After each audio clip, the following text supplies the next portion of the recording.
So this has officially been 30 minutes of work. I will admit, obviously, as a newbie, I'm very slow, but I definitely feel like I'm getting a lot faster. But my one concern is this is stressful. As you can see, it's not super even and flat right now. A lot of my pieces are sort of floating above where they should go, not quite fitting. I think I know what you're supposed to do. By the sound of how high my voice is though, you can tell I'm not very confident.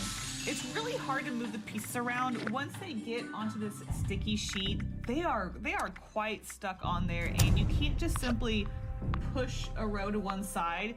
It takes the whole sticky sheet with it, and then it sort of slinks back to where it came from. So here's my biggest concern with, oh no.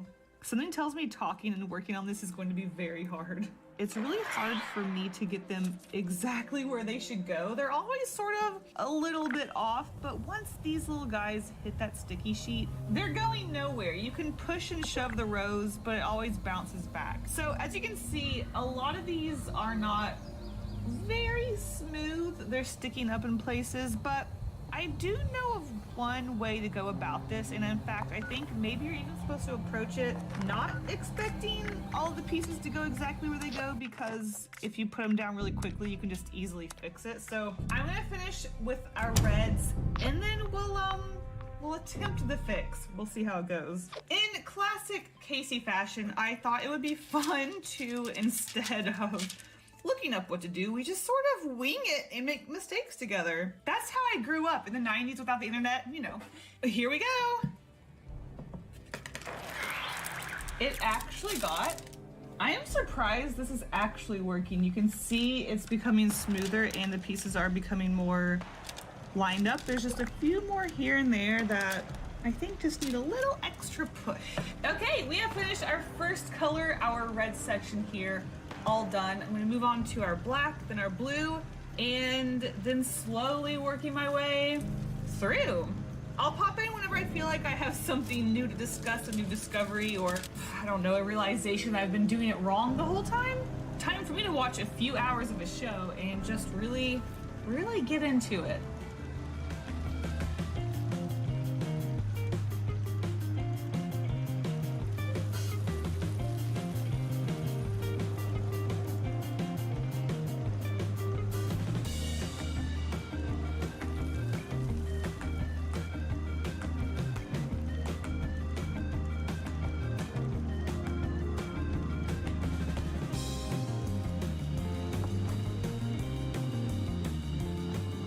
Okay, so I'm officially 7 hours deep in this piece, and I know you can't really tell what I've done from the top camera, but all I've done in these 7 hours so far is, as you saw, I filled in these circles up here, and I filled in all of the white pieces halfway to the art. Once I started putting down the white pieces and I saw how messy I was at first, I wanted to make sure that there was, I guess, structure in some of these areas where things wouldn't get as messy. And as I got to the groove of things, I really started to get more confident, and I put the pieces down a lot easier, a lot faster, despite it being 7 hours later.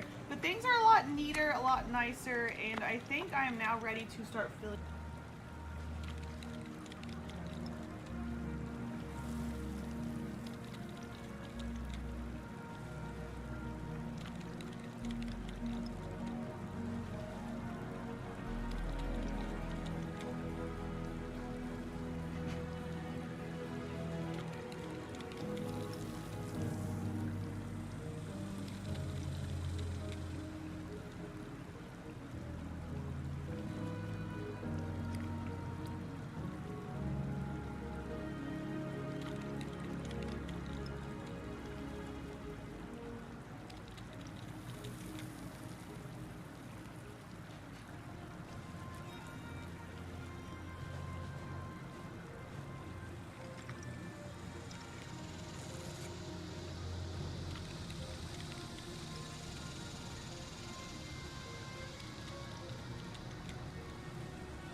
filling in some colored areas.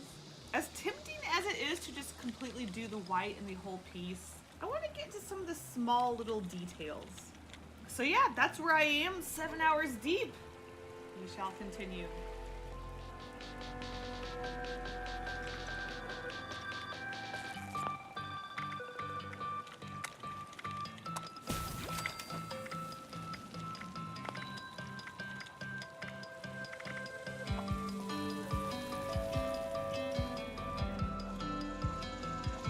Okay, so I am greatly underestimating how long this is going to take. Not that that's a bad thing. I've actually really been enjoying just working on it, watching my favorite show, podcast, stream. It's actually really satisfying to sit here and slowly fill in these pieces. It's like in a video game where you want to cover every single pixel with, I don't know, Splatoon players get it.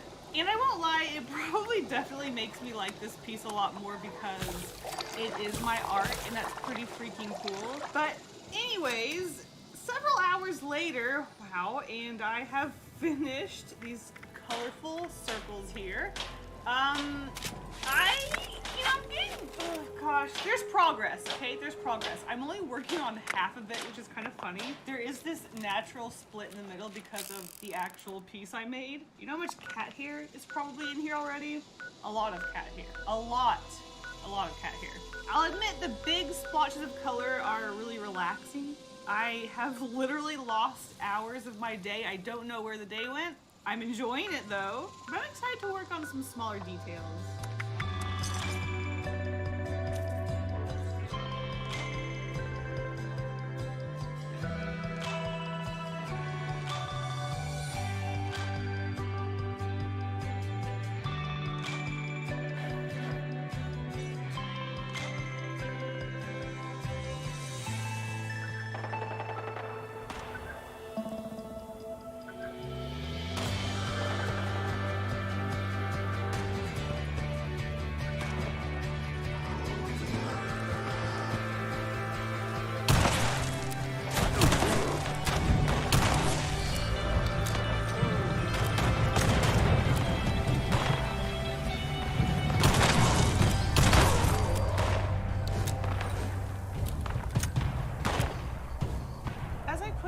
Final pieces, I want to talk to you guys about my, I guess, final thoughts on diamond art. To be completely honest, going into this type of art, I didn't think I was gonna like it. It just seems like busy work, sort of like a puzzle. I love puzzles, so I'll be honest, I'm not surprised that I enjoyed this, but right now, I've actually really been enjoying artwork that I can sort of shut off my brain and just enjoy the process of. So this was actually super up my alley and I lost hours and hours of time just working on it. How many hours did half of this take? In total, I would say this was definitely over 20 hours, probably something like 23, 4, 5 hours just on half of this piece. That being said, I'm actually gonna stop here for this video. I want to finish the other half of this piece enjoying it and not trying to rush through it for the video. I want to take my time, put on a movie,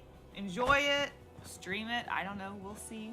This piece ended up so perfect to split in half between a video and my own personal time, so that was really cool. I'm really impressed with how shiny this is. Like I said, I don't normally like shiny artwork, but this is just crazy cool how you can move your sight and it's just so shiny. I love her hair, it turned out so good. Thankfully they do give you a few extra pieces when working on this, so there are a couple of things I changed. I kept her hand the same skin color as her face. It was the darker shaded color, but that didn't seem right to me. So I did keep this hand the unshaded color, which I'm not really sure how I feel about the palm color of her hand, so I might end up seeing what options we have to change that. It's a little orange looking.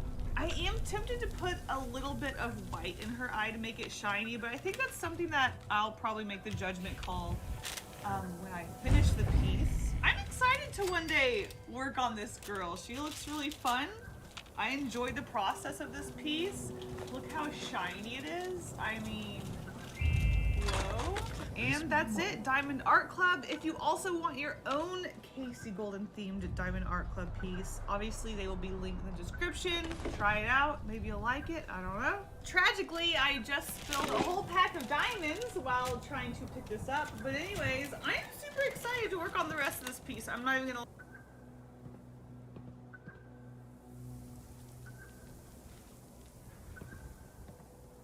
I can still hear their scream.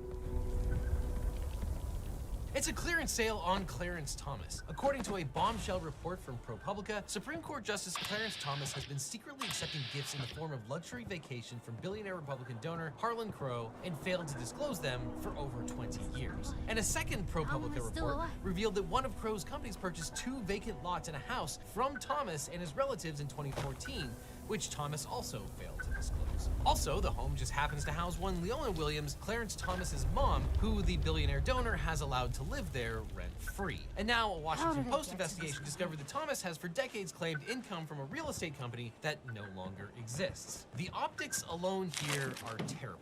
These luxury trips and real estate sales are potentially worth millions of dollars in benefits flowing from a conservative billionaire mega-donor to 9 votes that have basically unchecked legal system. And Justice Thomas determined that he had no obligation to disclose any of this until he was caught. And frankly, upon examining the ridiculous ethics laws in place for our nation's court and the apparent lack of ability to enforce the laws that we have, Justice Thomas may be right. Now, before diving into the Clarence Thomas saga, let's talk about we have the inheritor of a Dallas real estate fortune, Harlan Crow, who is a longtime mega donor to Republican candidates, causes, and organizations. Now, a few years after Justice Thomas joined the Supreme Court in 1991, Crow met Clarence Thomas and his wife, Ginny. And in the years that followed, they claimed to have become close friends. Though importantly, in the years after he became a Supreme Court justice. Now, Crow is also a major donor to the Federalist Society organization. Crow has publicly given more than $1 million in political contributions, and probably more via undisclosed dark money donations.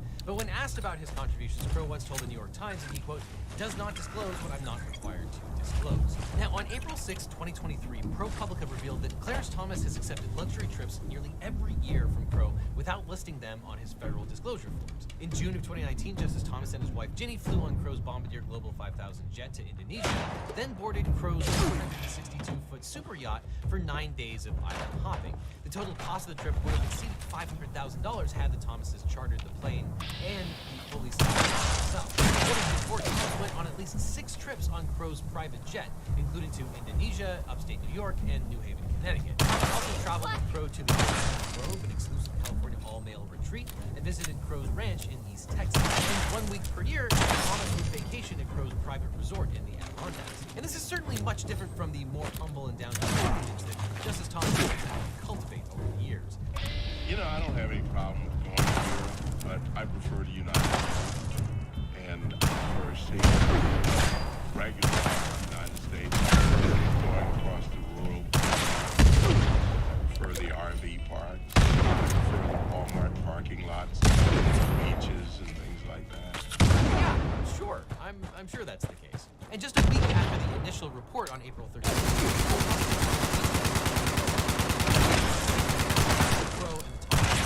according to public documents, one of Crow's companies paid just $130,000 for 2 vacant lots in a single-family home that were co-owned by Thomas, his mother, and the family of Thomas's late brother. The transaction, which was closed, was from the Republican mega-donor to a Supreme Court justice. Now, under the terms of the sale, Crow allowed Justice Thomas's 85-year-old mother, Leona Williams, to live in her home for the rest of her life. She lives there currently. And after the sale, then undertook extensive renovations to the house. Then, on top of those renovations, according to an April 16th article by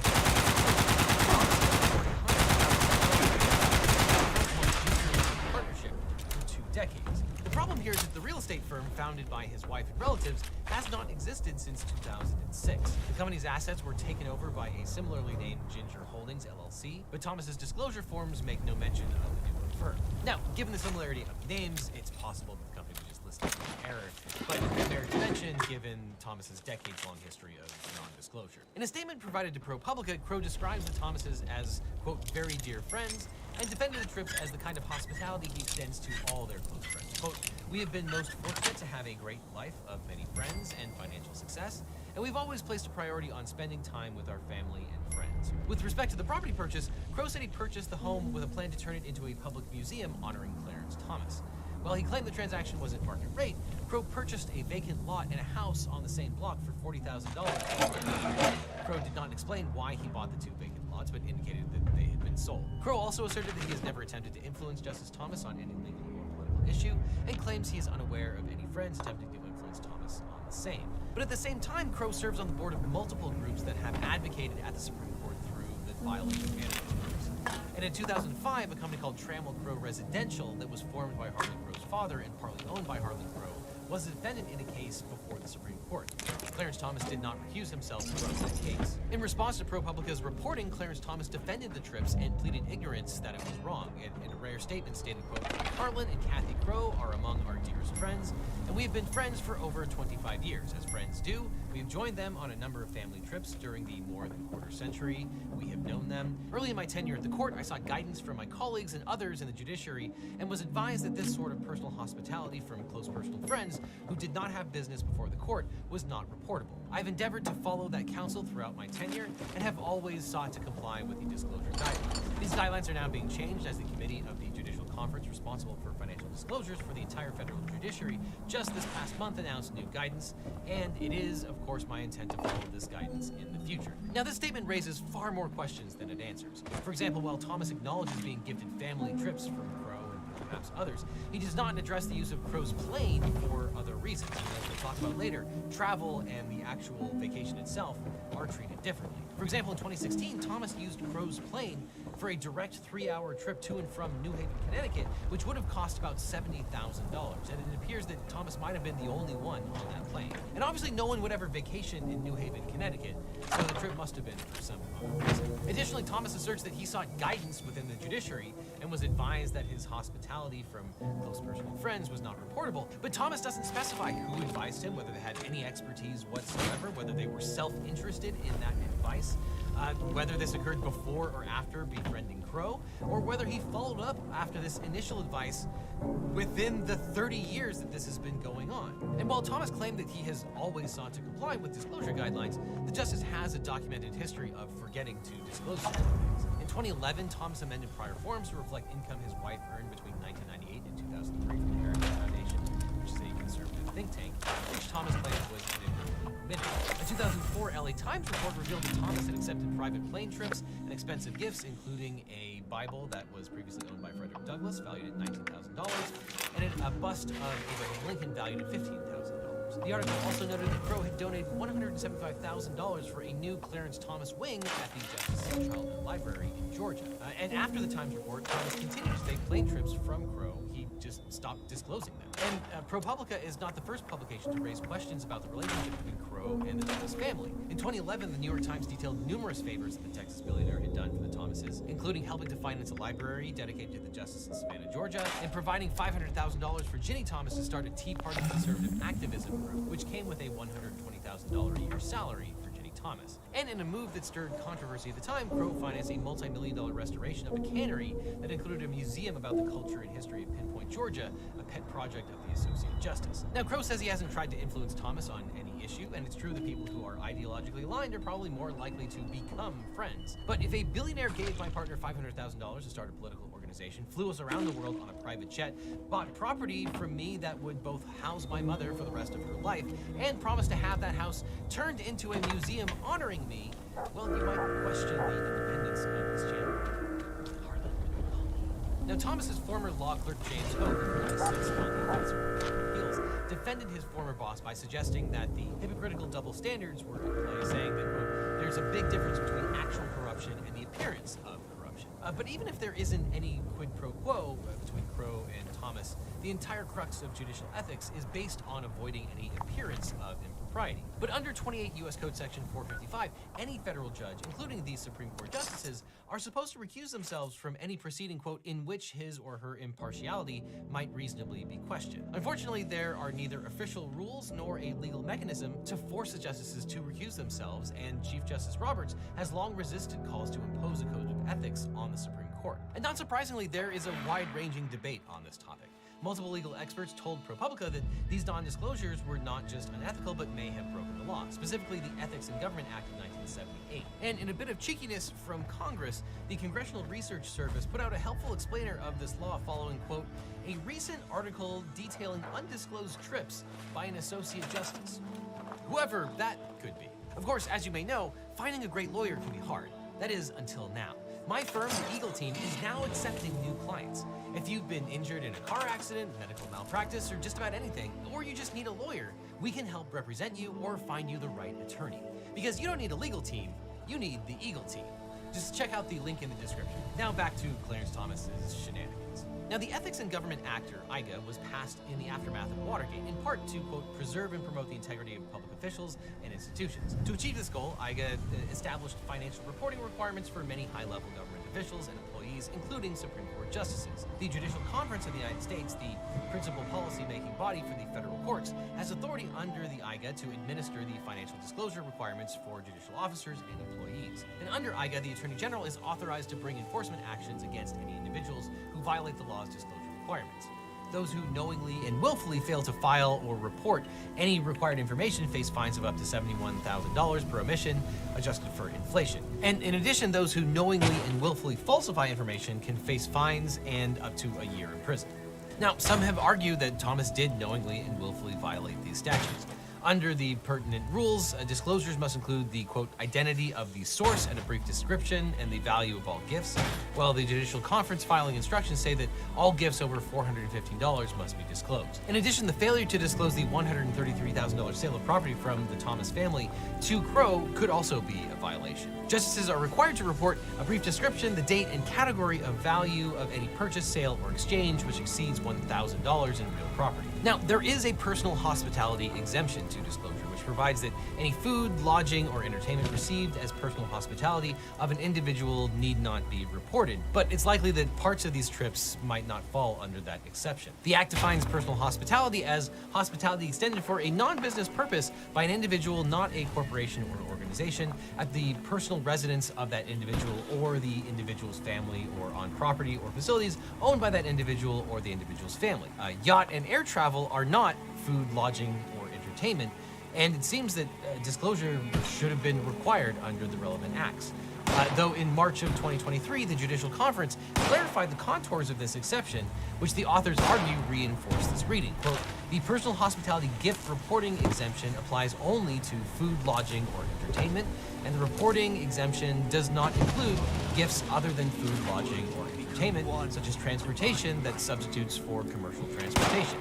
Though a good lawyer would argue that if you have to clarify it, that's not the interpretation of clarification.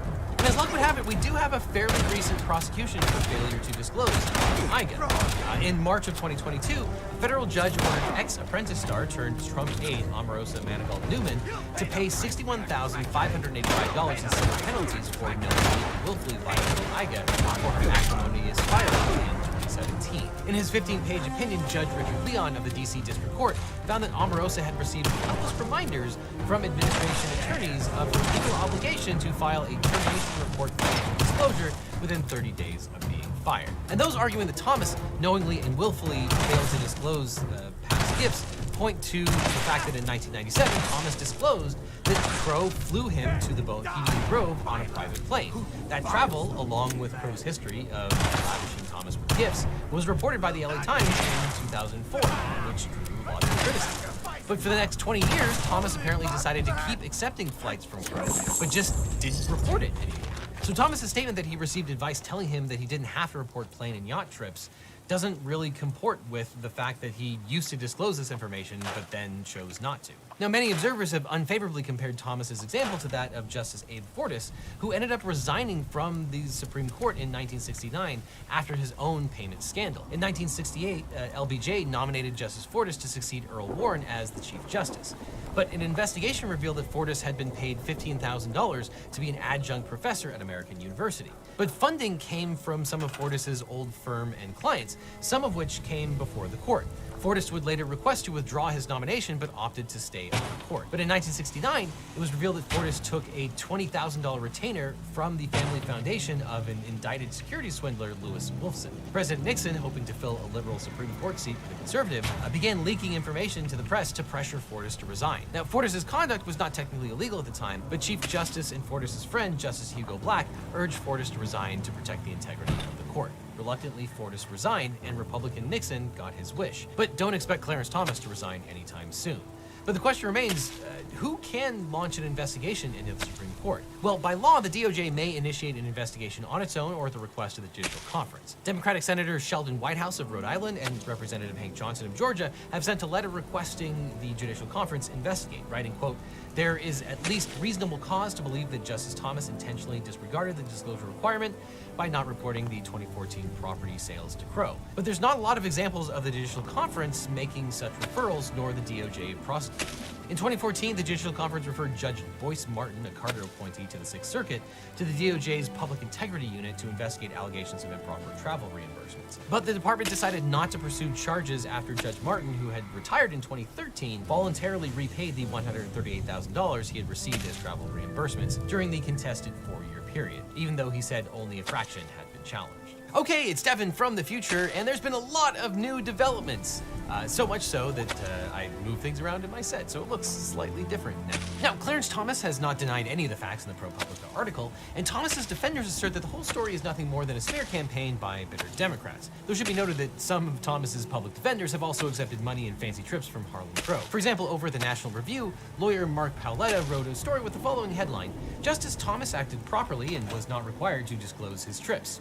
Seems totally legit. Though I should warn you that the article includes a world-class disclaimer. Full disclosure, I worked on Justice Thomas's confirmation as a lawyer in the White House in 1991. I have co-edited a book on him titled Created Equal, Clarence Thomas in His Own Words, and remain close friends with him. I have also represented Ginny Thomas in the January 6th committee inquiry. Now, a disclaimer to the disclaimer, this doesn't even tell the full story of his relationship with Thomas and Crow. Paoletta worked on the confirmations of Justices Thomas, Gorsuch, and Kavanaugh, and oh yeah, he was also a guest with Harlan Crow on the very same trips as Thomas himself.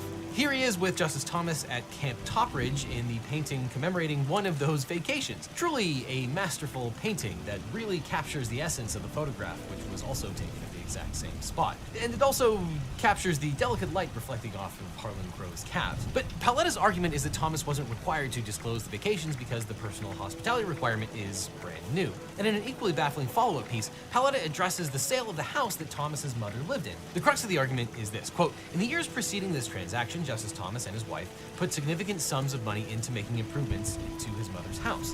Given these costs, their 1/3 share of its sale price amounted to a capital loss on the property.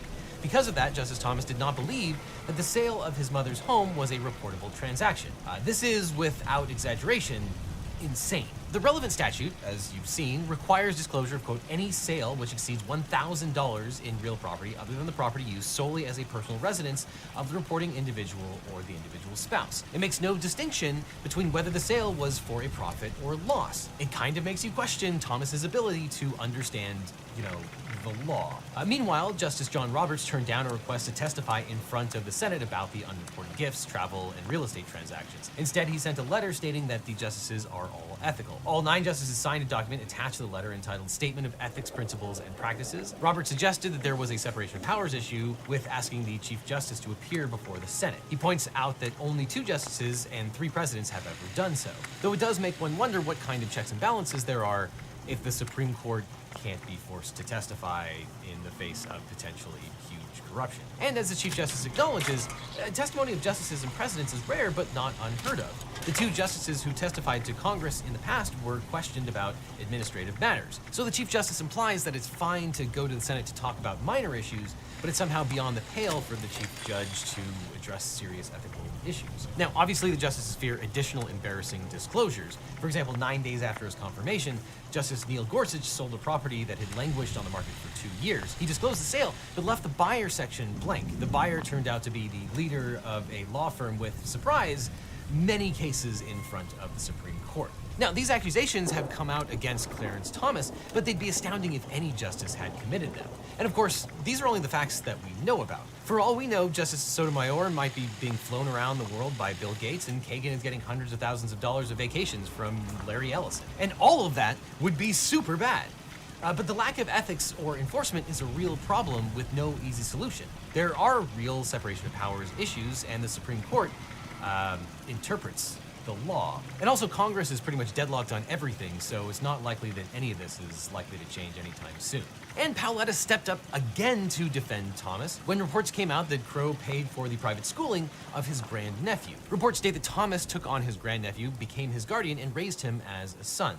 All extremely laudable things. But he didn't disclose that Crow had paid over $150,000 for the boy's private school tuition.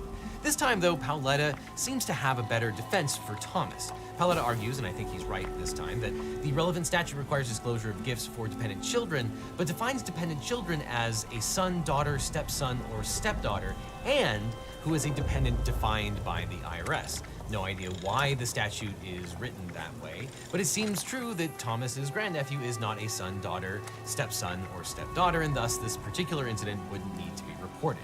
There are reports that Justice Sonia Sotomayor was paid $3.6 million for various book deals, but declined to recuse herself from multiple copyright infringement cases involving book publishers or their parents or subsidiaries.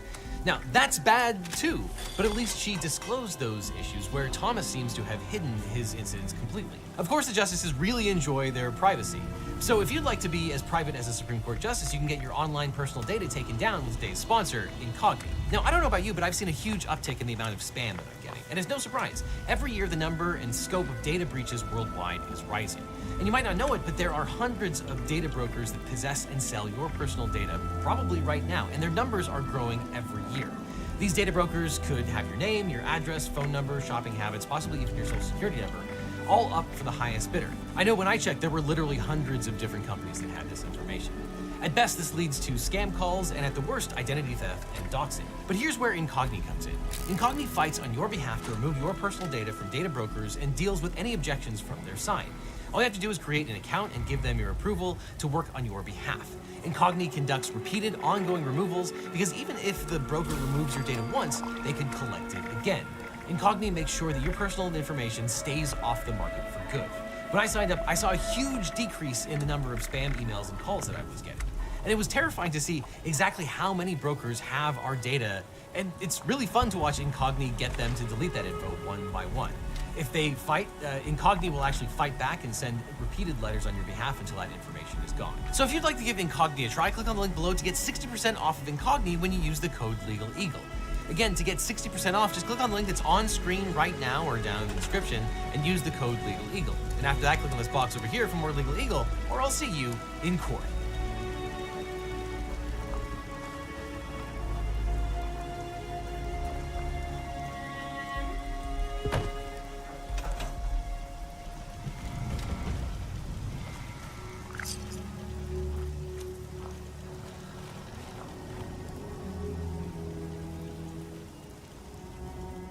If I'm in your way. Why, Poetic. Charming. you know, one of the first people I ever robbed was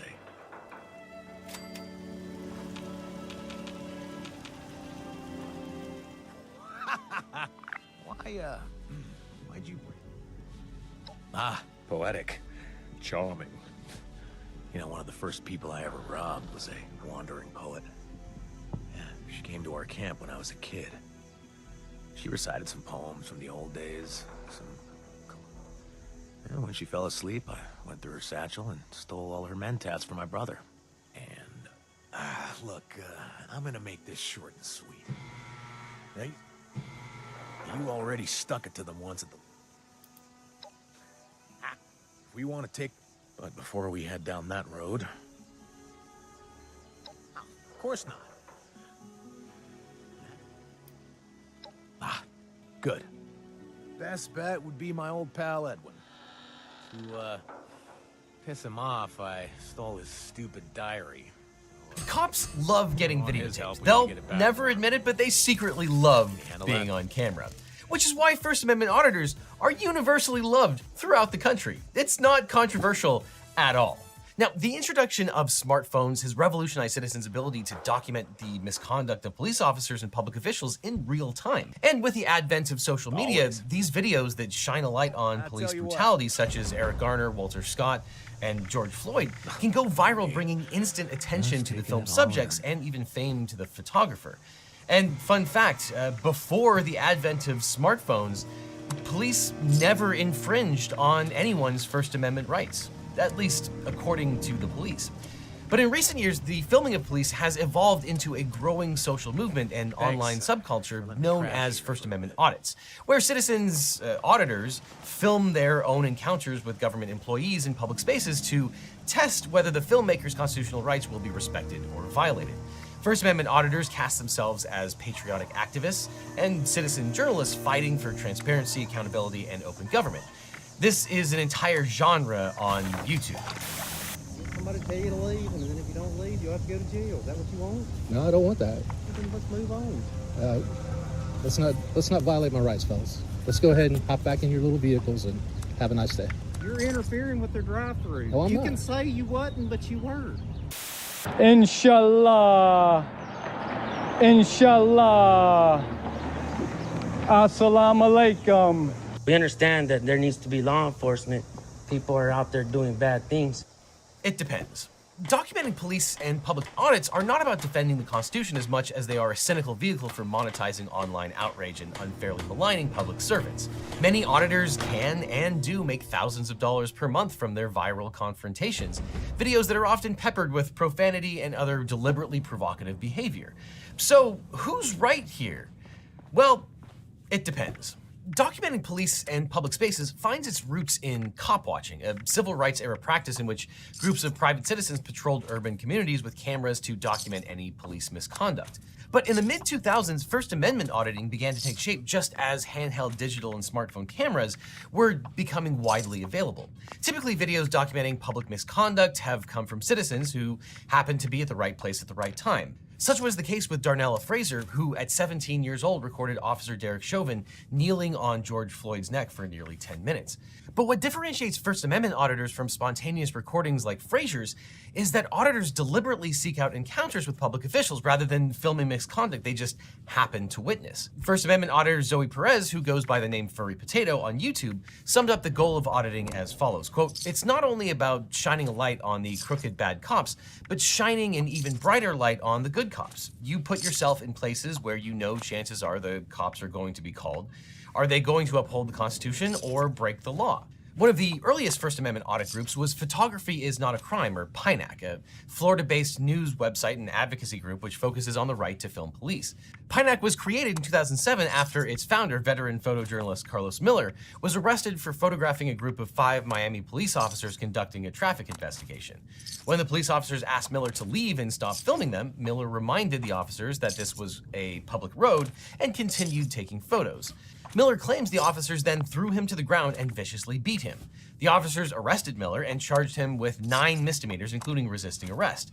Miller, who would be arrested 4 times in 7 years for his work, ultimately was acquitted of all charges, including having his 2007 resisting arrest conviction overturned on appeal. In recent years, though, First Amendment auditors don't just film police officers. Rather, they regularly enter state, local, and federal buildings, from libraries to post offices, just to see how government officials react to the camera lens. So what does a traditional First Amendment audit look like? Well, as the Washington Post writes in its purest form, the auditor simply stands in a public space, films, or as is often the case, live streams, the encounter with staff and customers alike, and then refuses to put down the camera or explain or identify themselves if an officer approaches. If there is no confrontation or request to stop filming, the facility passes the audit. But if an employee attempts to stop filming, then the facility fails the audit. That's what First Amendment Auditor Accountability for All did in its 2019 review of the Foxborough Police Department in Massachusetts. Audits like this can be great press for the locality when the public officials respect individual rights, which is what happened in Foxborough. Accountability for All gave the Foxborough PD a glowing review, and it was written about in the local newspaper. Other audits, though, can result in arrests or injury to the auditor. In February 2019, Furry Potato, aka Zoe Perez, was accidentally shot by a security guard during an impromptu First Amendment audit outside a Los Angeles synagogue. As Perez live-streamed the encounter, a synagogue security guard standing behind a gate had his weapon drawn for 4 minutes, yelled at Perez to get away, and then fired a warning into the ground, causing the bullet fragment to strike her in the leg. Prosecutors declined to file charges, stating that they lacked sufficient proof that the security guard used unreasonable force. In this case, it's worth noting that Furry Potato wasn't actually conducting a First Amendment audit per se. The synagogue security guard wasn't a police official or government employee at all. Instead, he was a private contractor. So Furry Potato's First Amendment rights were actually never in question or infringed upon. Even so, audits like this could be valuable for what they tell us about public safety and accountability, certainly more so in and around actual government buildings. But let's talk about the legality of First Amendment audits. When is it legal to film public officials? It should come as little surprise that the police do not take kindly to being recorded, despite what the introduction to this video actually said. Now, many police organizations oppose citizens recording them in the course of their duties, claiming that it puts their safety at risk and interferes with active police work. Some officers even tell citizens that filming them is illegal and, like what happened to Mr. Miller of Pinack, will arrest First Amendment auditors while filming. But is recording the police or public spaces actually illegal? Well, contrary to what this North Carolina police officer told this lawyer during a traffic stop, filming police is not illegal, and you actually do have a First Amendment right to record. Sir, can you tell me what this new law is that I'm not allowed to record? I'm sorry? He said that there's a law I'm not allowed to record the police. I just wanted to know what that new law is.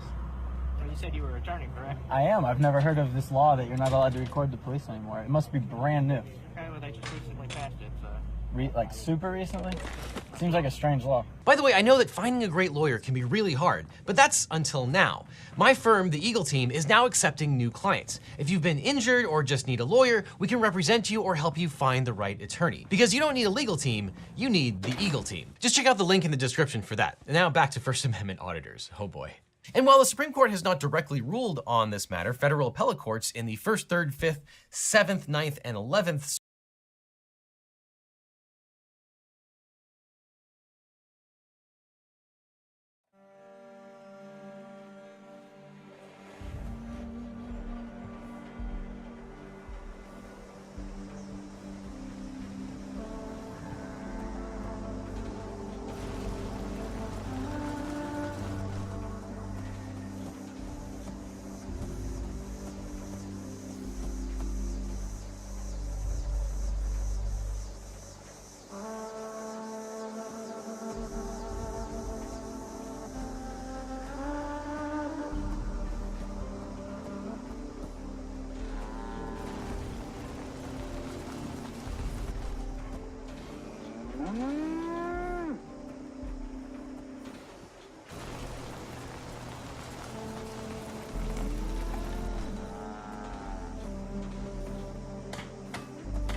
You're welcome to say hi, but try not to spook the cattle.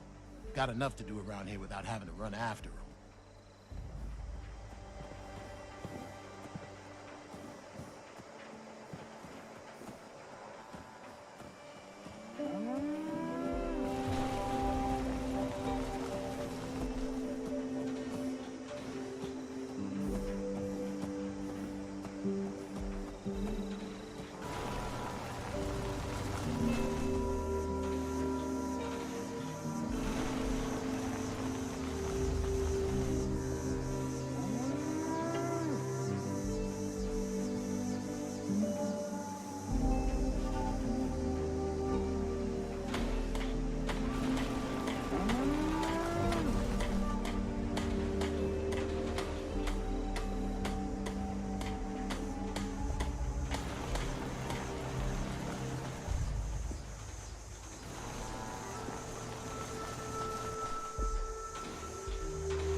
Name's G-Day, by the way.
You don't need to be afraid of Bessie.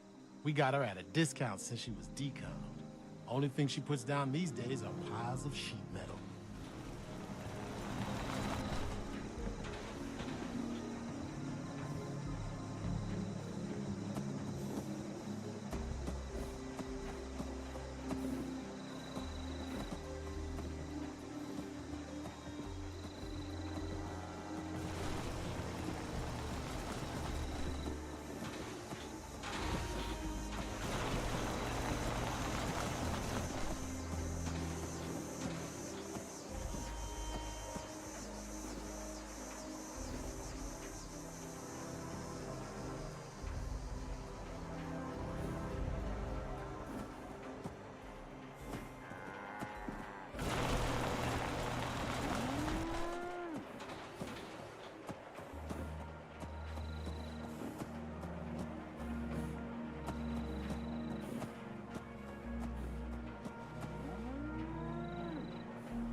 Dutch has footed the bill for all of this personally. The finest leftover mobile homes money can buy.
Bessie?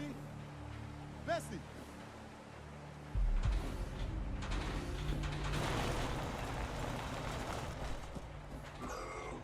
Atta girl. Let me just get a quick look at you. Yeah. Might need to get that swapped out after too long. But otherwise, looking good, Bess.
circuits have upheld the right to record public officials in the course of their duties.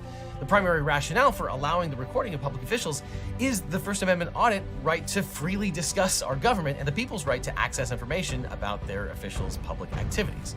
In the case of Smith versus City of Cumming, the 11th Circuit articulated the reasoning, writing, quote, "The First Amendment protects the right to gather information about what public officials do on public property, and specifically a right to record matters of public interest." Courts have also upheld filming public officials on the grounds that freedom of the press applies to citizen journalists and documentarians just as much as it does the formal members of the press, especially since more and more news is actually being gathered and disseminated by citizens with smartphones. This was the Seventh Circuit's logic in the ACLU versus Alvarez, reasoning that private citizens' right to make, quote, an audio or audiovisual recording, and then their, quote, right to disseminate the resulting recording of police officers performing their public duties falls under the First Amendment protection of gathering news and information, particularly about the affairs of the government. However, that's not always the case in all circumstances. Now, the great weight of case law clearly supports the First Amendment right to record public officials in the course of their duties in a way that doesn't interfere with those duties. However, First Amendment rights are not unlimited, and there are instances where recording could violate the law. Courts upholding the right to record have also held that police may reasonably restrict some First Amendment rights, according to what's generally called a time, place, and manner restrictions. Examples of time, place, and manner restrictions include imposing limits on the noise level of speech, barring early morning or late night protests, or restricting the size or placement of signs on government property. Generally, these are content-neutral restrictions, that they're not punishing any particular kind of speech, they are just limiting the time, place, and manner of the speech or the recording. For example, in Garrick versus Began, the First Circuit Court of Appeals, while acknowledging the right to film a traffic stop, also held that reasonable time, place, and manner restrictions on the right to film may be imposed when the circumstances justify them. In the context of First Amendment auditors, police officers might curb the right to film, quote, only if the officer can reasonably conclude that the filming itself is interfering or is about to interfere with his duties. Per Garrick, police officers may reasonably limit the right to record to maintain safety and control, with incidental effects on First Amendment rights, such as commanding bystanders to disperse from a traffic stop when a detained individual is armed. Police officers might also be able to arrest auditors who commit crimes during recording, such as disorderly conduct, stalking, trespass, or harassment. In fact, in April 2021, Texas First Amendment auditors Joey Perez and Paul Estrada IV were arrested in connection with two separate auditing incidents. According to the police, and bear in mind this is coming from the police, the pair had a history of inserting themselves into active police scenes, getting in close proximity to police and their vehicles, standing in roadways, and shining lights from their cameras in the eyes of the police officers. And some auditors regularly scream profanity at police officers in a provocative way, and have otherwise engaged in activity that has caused some to be successfully prosecuted for disorderly conduct. In 2019, Jesus Padilla, known as Mexican Padilla on YouTube, was convicted on 3 counts of disorderly conduct following an incident in which he followed 3 San Antonio SWAT officers leaving a police station and bombarding them with profanity and homophobic slurs. Padilla contends that cursing, which he does in many of his videos, is constitutionally protected since he did not threaten any violence.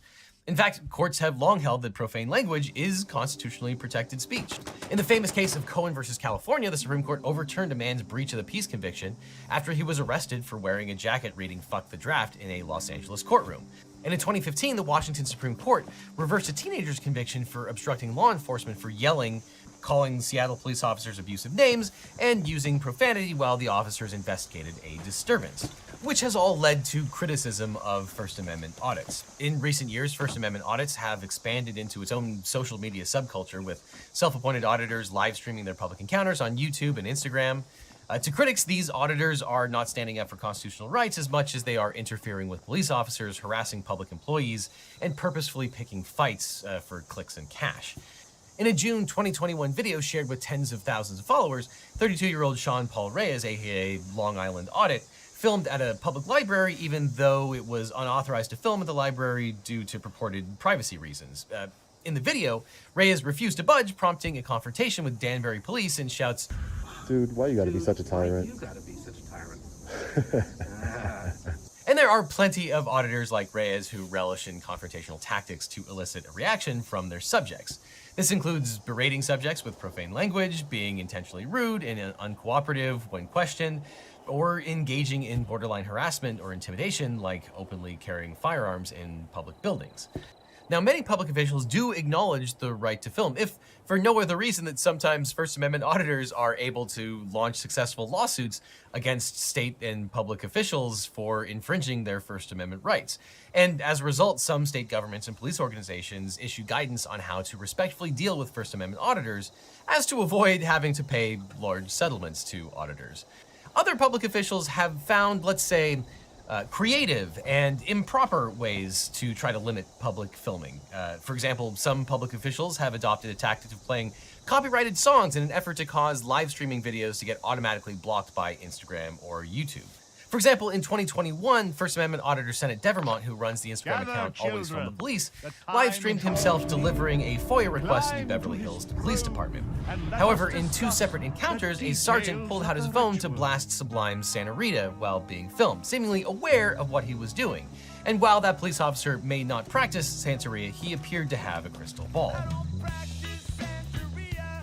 Other police officers made headlines when they blasted Taylor Swift during an arrest. Other localities have instituted time, place, and manner restrictions. In 2020, the city of Tucson, Arizona, passed an ordinance allowing officers to designate a restricted area around a crime scene within which it is illegal to knowingly interfere with law enforcement in the course of their official duties. The ordinance was enacted in response to footage showing a First Amendment auditor berating a female Tucson officer with several minutes of uninterrupted profanities and gendered slurs during a traffic stop. According to the chief of police, the traffic stop in the viral video involved a car full of robbery suspects, and the ordinance sought to prevent auditors from interfering with police work. 2 years later, the Arizona State House passed a bill making it illegal to film police officers within 8 feet, reduced from the original proposal of 15 feet. The bill allowed recording if the individual recording is at the center of police contact or is an occupant in a stopped vehicle, so long as they don't interfere with the police action. But according to one local Arizona radio station, the bill would have made the George Floyd bystander video a crime. So this raises the question, are First Amendment auditors constitutional warriors spurring real change, or trolls out for profit?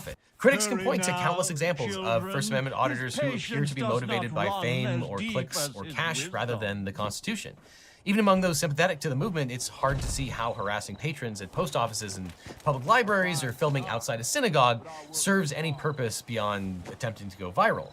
But auditors are not a monolith, and there's countless individuals and auditing organizations who do good work. Thanks to the educational efforts and legal advocacy of groups like PINAC, the ACLU, the Electronic Frontier Foundation, or FIRE, the public is well aware of their constitutional rights to film in public. And although federal efforts at police reform have arguably stalled, advocates can point to real policy change at the state and local levels thanks to bystander and audit videos. And who knows how many untold instances of police misconduct have been documented thanks to people with cell phone cameras. So, seriously, it depends. But it's only a matter of time before another First Amendment auditor ends up in the news again, which is perfect for today's sponsor, Ground News. Over the past decade, online news and ad-driven algorithms have made it profitable for news outlets to embrace a position on the bias spectrum to target specific consumers. But Ground News was created to offer clarity in an increasingly chaotic media landscape by adding context and transparency to the user rating system, and gives you a visual breakdown of the news sources covering a story and where they fall in the political spectrum. Ground News tells me how news stories are biased, their factuality rating based on 3 independent assessments, and even the ownership of the news outlet. It also shows you blind spots like which news stories are being underreported by one side or the other. I use Ground News when I'm researching my videos because I can ensure that I'm getting all sides using the most unbiased, accurate reporting, and plus I can use it on my computer or on an app on my phone. It helps you to think for yourself and not be totally driven by a particular slant of the news that you're consuming. Ground News is not better news, it's a better way to read the news. So click on the link that's on screen or down in the description to try Ground News for free and get a huge 40% discount when you subscribe to any of the premium subscriptions. That 40% discount is only available through the link below. It's the biggest discount anywhere. You'll get the features you see here, support Legal Eagle, and a small team of independent media outsiders working to make the news more transparent. So that's it. You can use Ground News for free and also get a huge 40% discount on Ground News Vantage subscription by clicking on the link below. And after that, click on this link over here for more Legal Eagle, or I'll see you in court.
Thanks to Blueprint LSAT for helping me get into my dream law school and supporting the channel.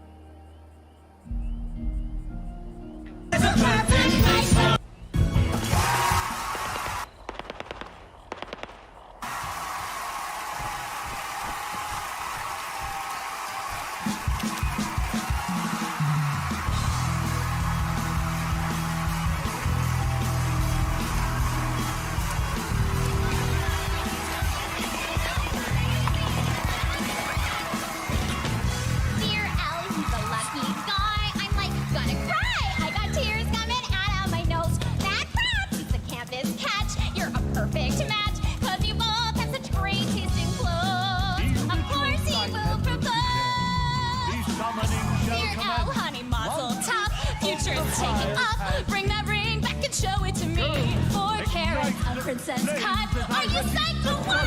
I just wish I could be there to see when he gets down on one knee. Oh my God. Oh my God, gotta win the prize. If there ever was a perfect couple, this one qualifies. Oh my God, you guys.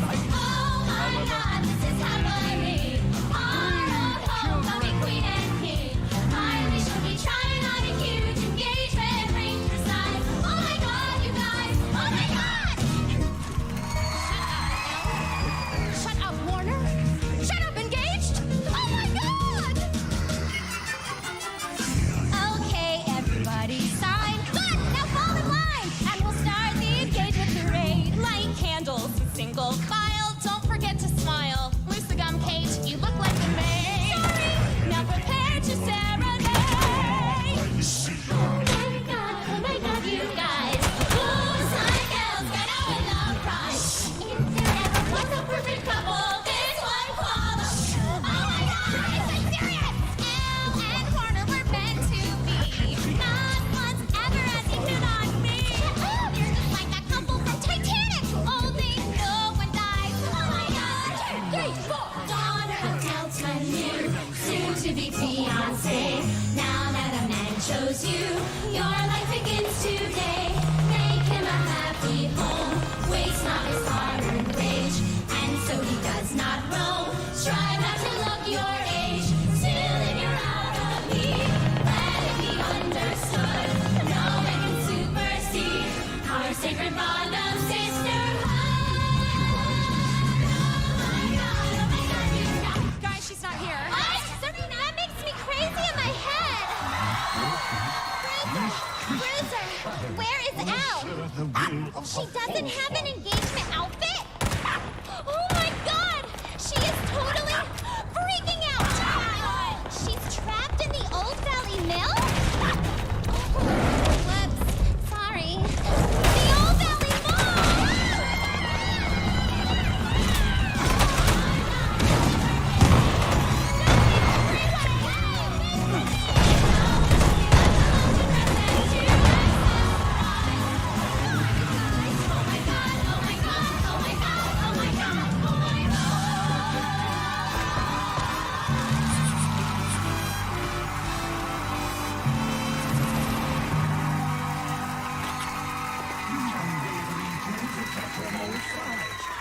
almost there, but this dress needs to seal the deal. Make a grown man kneel, but it can't come right out and say bride. Can't look like I'm desperate or like I'm waiting for it. I gotta leave Warner his pride, so pride is more implied. Oh my God, you guys. Oh, this week I've had butterflies. Every time he looks at me, it's totally proposalized. Oh my God, you guys. So help me dress for my fairy tale. Can't wear something I bought on sale. Love is like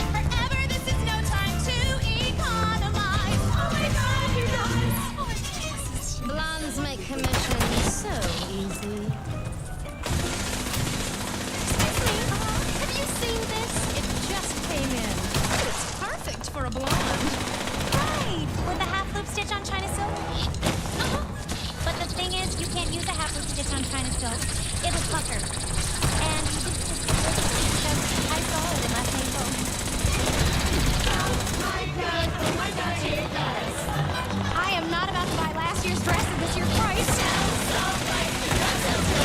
It may be perfect for a blonde, but I'm not that blonde. I may be in love, but I'm not stupid lady. I've got eyes. Oh my God! Elwood, sorry, our mistake. Courtney, take your break. Just ignore her. She hasn't been well. Try this. She hasn't been well. Milan, go on, try it on.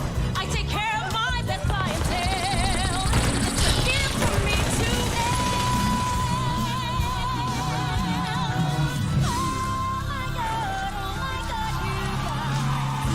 It's perfect, and it's just my size.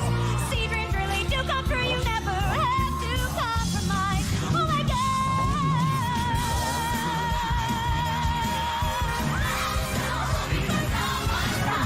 If there ever was a perfect couple, this one qualifies. Does he love you guys? No, I love you guys. Oh my God, oh my God, oh my God. You guys.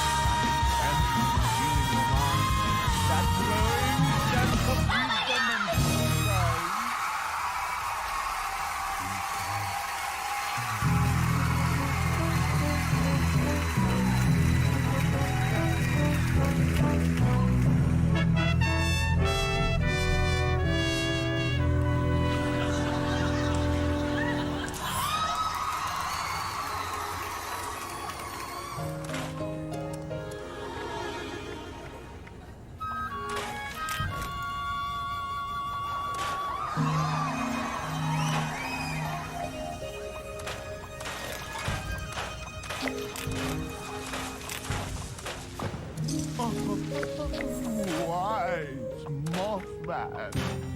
Oh, Warner. Accepted our Tonight's just perfect. invitation. No, you're perfect. No, you are. No, you are. No, you. No, you.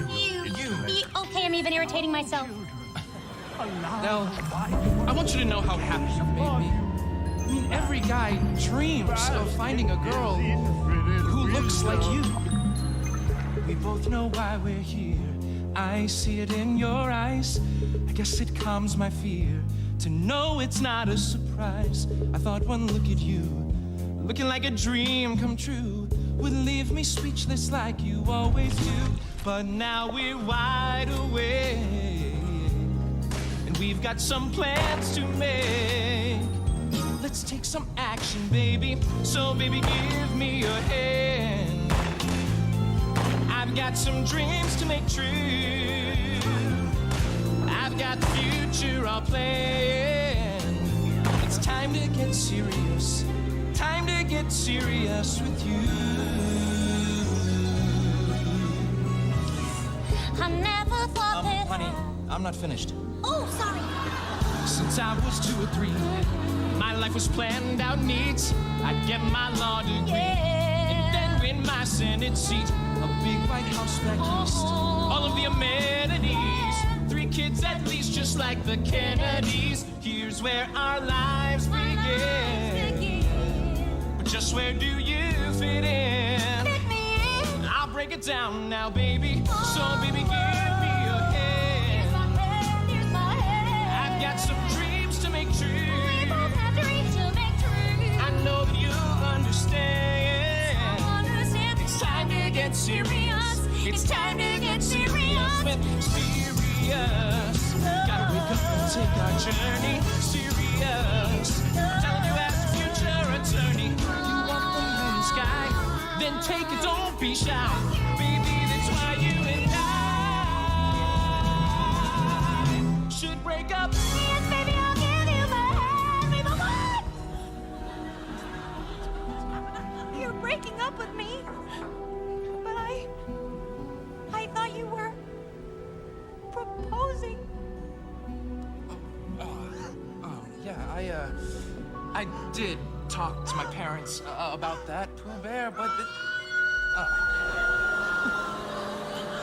they expect a lot from me. I'm going off to Harvard Law School, and my brother's at Yale Law, and so's his new wife, and she's a Vanderbilt, for Christ's sake. Oh, so I'm not good enough for you? Warner, I'm from Malibu. I'm not exactly trailer trash here. Richard Simmons is our neighbor. Elle, if I'm gonna be a senator when I'm 30, I'm gonna need somebody serious. Less of a Marilyn, more of a Jackie. Serious. Somebody classy and not too tacky. Okay, that came out wrong. Baby, let's both be strong. I mean, we've known all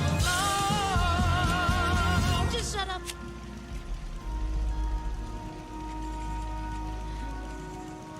What does that mean? I'm not serious. But I'm seriously in love with you.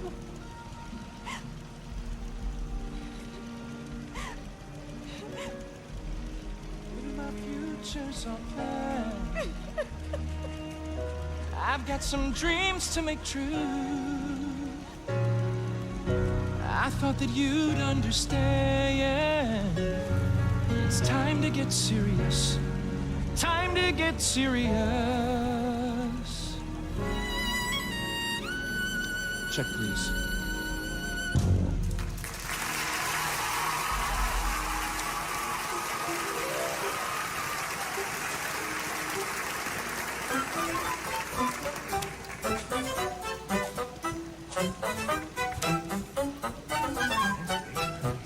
Daughter of Delta New, sweetheart, it's been 12 days. Please let us help you through. She's eating Milky Ways. Tell me those are fun size. I think he should be shot. And let me tell you what, I don't think he's that hot. I do. Well, you're a slut. Look who is talking. Oh, 3 words. Spring break. Cowbell.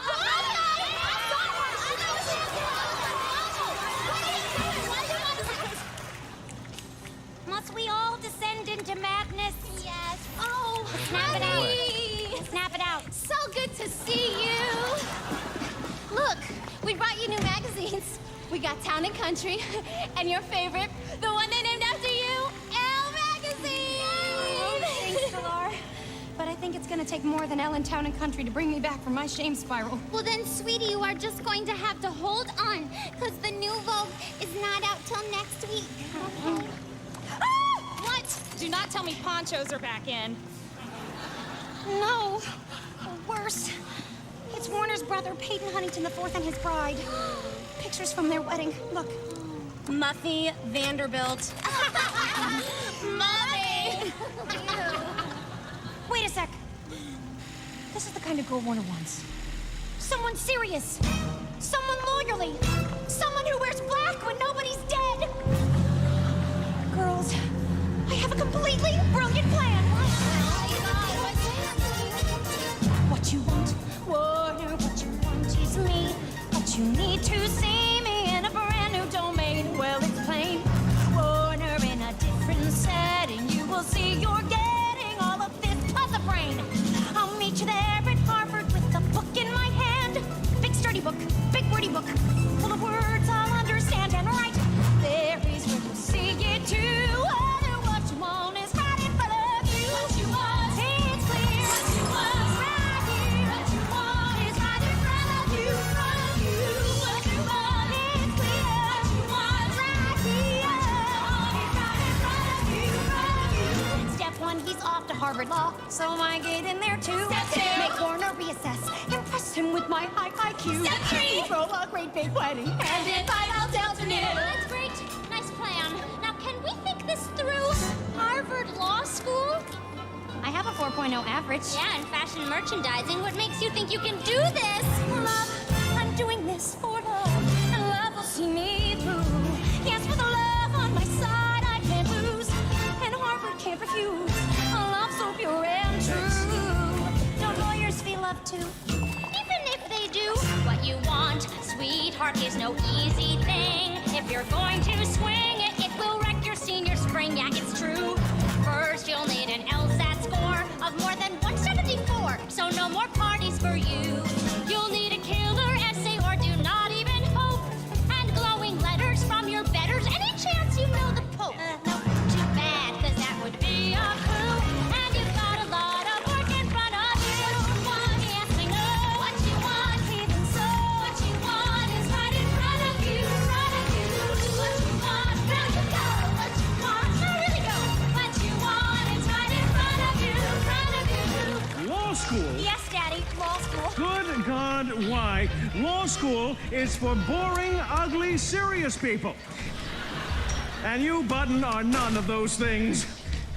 What you want, Button, hey, you just say the word, but what you want's absurd and costs a whole lot of swag. And hell, why, Button, when you can stay right here, pursue a film career? What a nice Birkin bag. Yes, the East Coast is foreign. There's no film studios. It's cold and dark, no valet parking. All the girls have different noses. Thanks, Button, it's like the damn frontier. Tell me what's out there that you can get right here. Guys, love! I'm going there for love. Love I have to win. I can't live without sun or ballet. I can't just walk away, betray what might have been. Fine, okay, I'll pay your way if you get in. Make the grade. I'm in pain. It's right in front of you. Hey everybody! It's the Spring Fling Beer Bash Extreme!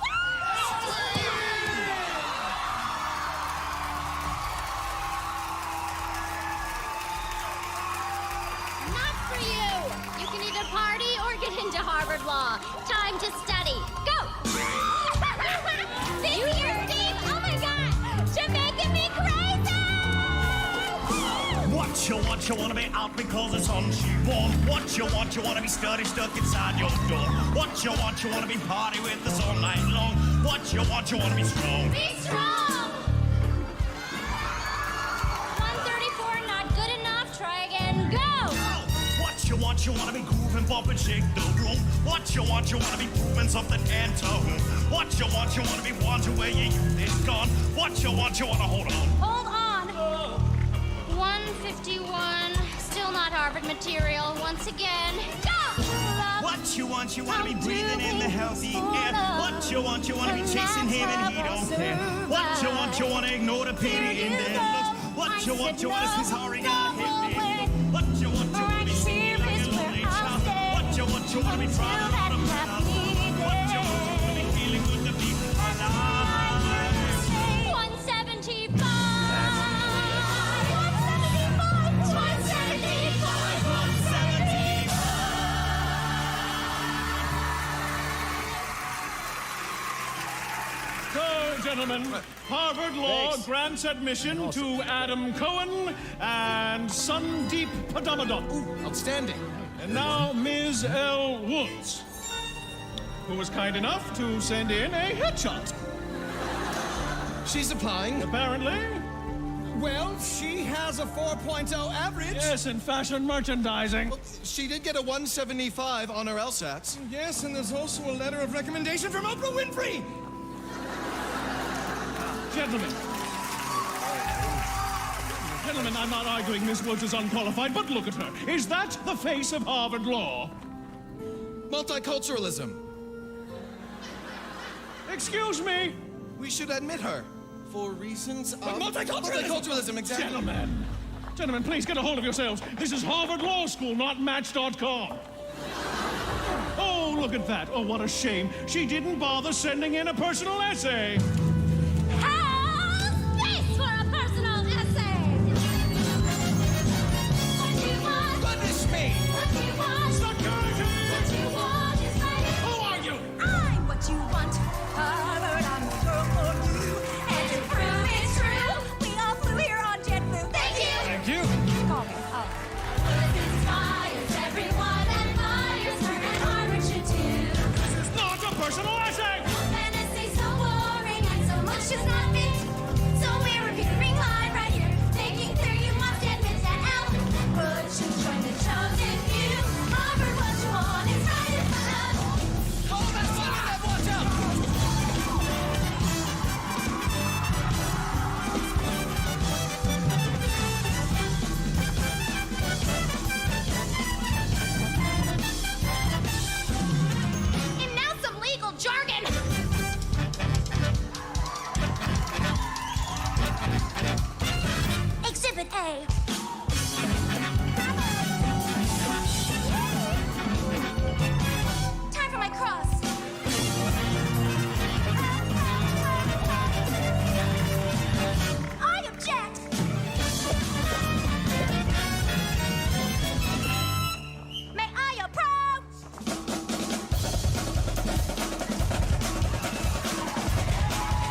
Now see here, Miss Woods.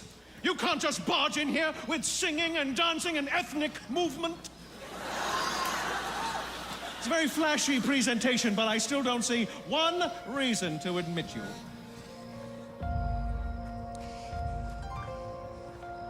How about love?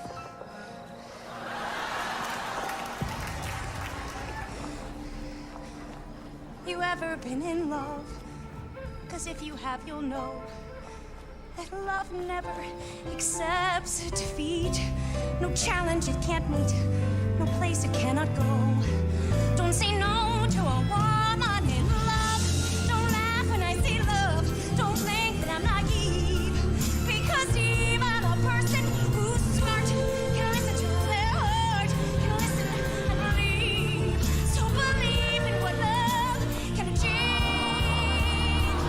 Do you believe? Do you believe? Me too. Yes, we believe in love. How about you? Welcome to Harvard!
I'm all out of water.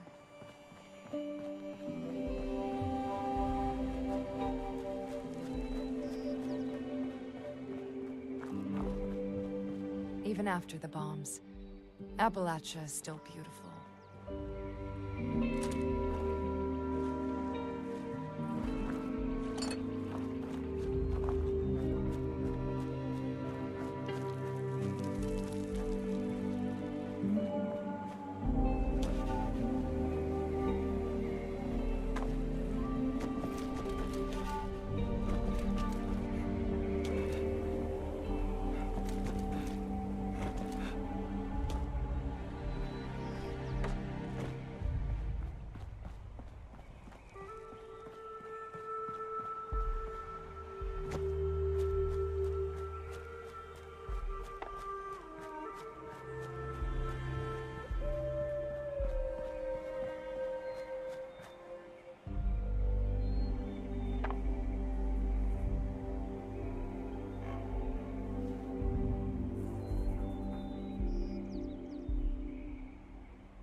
Ah, yes. The flames of our pyres ignite the moth dust. It offers enlightenment, however brief it may be. Breathe, children! Breathe! See the world now through his eyes, children. Let the dust and flames and fumes fill you. Let it soak into your throats. Let it show you the truth. But prepare yourselves, for the heretic dim ones will be enraged by this vision. The reality of our white one will send them into a frenzy. You must protect our sacred lights, the pyres, from those wretched fiends. Without the fire's glow, our guest may refuse our invitation. The dim ones approach the church. Slay them, children. Offer no quarter.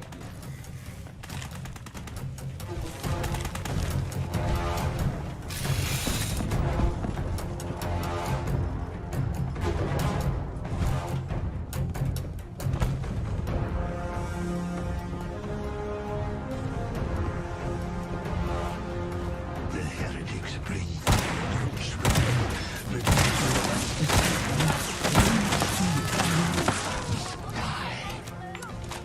no matter its shape, man or beast, these twisted shadows will serve the will of the false one.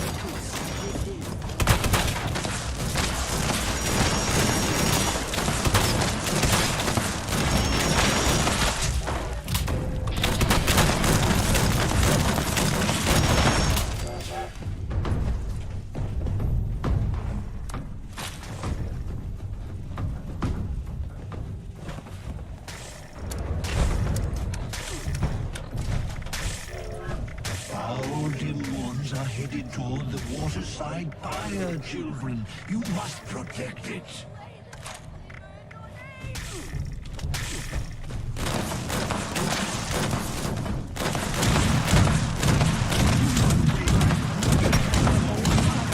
Leave no heretic left standing.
Do you feel it?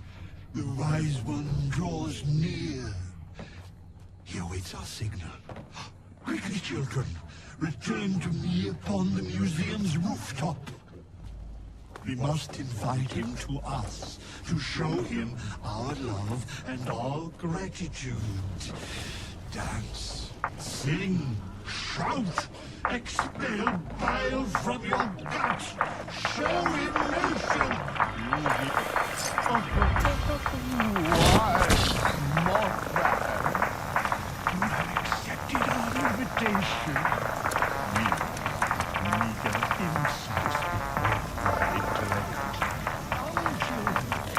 Allow the wise one to gaze upon you. Bask in his infinite wisdom.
To be a way in there.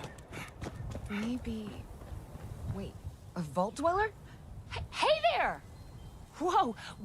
You came out. I thought it was him. God damn. We got a tip from. So this guy, after you gave. And he said that our last chance. You know. But. I told. But. No. Wonderful. Thanks for answering. Seems only fair.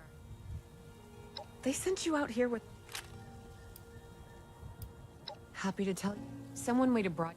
with people as desperate. Monsters? Guy we met at the Wayward. Up to us now to... About Appalachia. Other than... There's that. We haven't been here. The area got... merciless. Without people... Seems like they set... Watch yourself out.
It's too wet to be outside.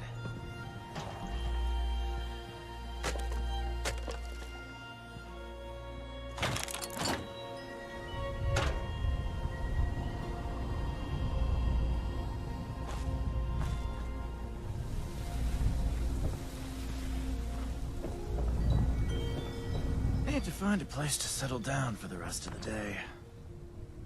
It's hard work making a living out here.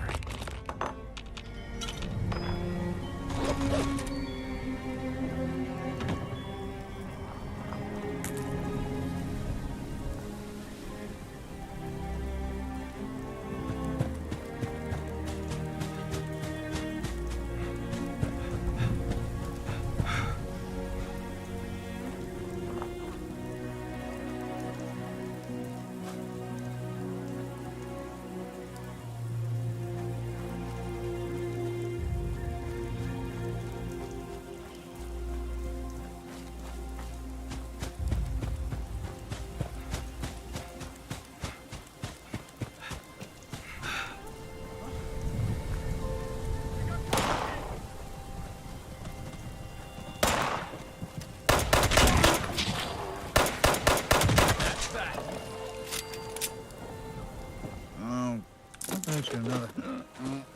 Maybe just one more whiskey. Great. Now it's gonna be pouring down rain.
Lady, I will paint the walls with you if you don't tell me where Crane's treasure is right now! Sweetheart, I think you must be sick. Because pointing a gun at me in my own bar is a terminal affliction. Look around. You think I'm having my couple pieces they're out of mobile homes because I'm thrifty? Do I look like I know where this treasure is? Shut up! You got 10 seconds to tell me where Crane is! 10? Don't 9? do this. Honey, you picked the wrong time to get a drink. What are you? Hey! Who the hell are you?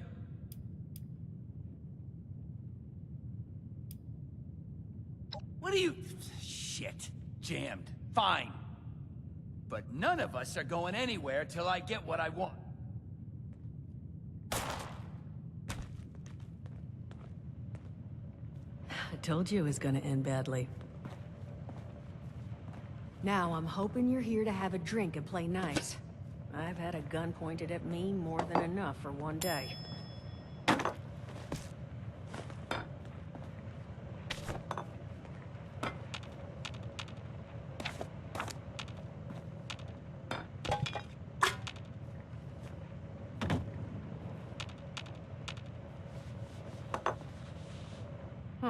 Well, not exactly the introduction to the wayward I would have hoped for. First round's on me. Name's Duchess. Overseer. My people found a tape she left behind. I'm happy to hand it. Just agreeing to lend it. See? That... But I want him to be. Normally, I'd send my people... But I'm willing to pay good. So... That's what I was hoping. Now, how would you grab the...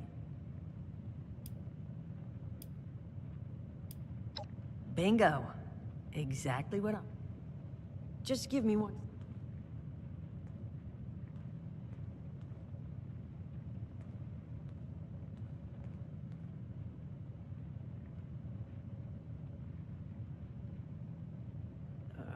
Okay, I think I'll just... I just want you to know, architecture ain't exactly my forte. Huh, not half bad. So what I've chicken scratched together here for you is the schematic for one custom-made Crane Treasure Hunting Inc. sign.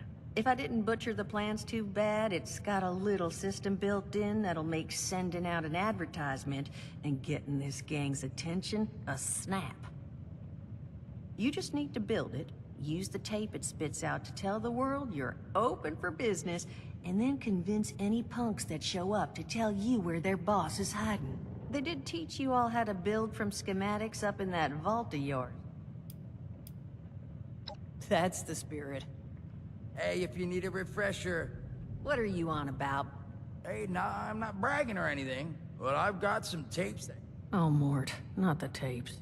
Well, of course you're gonna need material. Throw some rations in. And so you know, you might... Oh no. Now.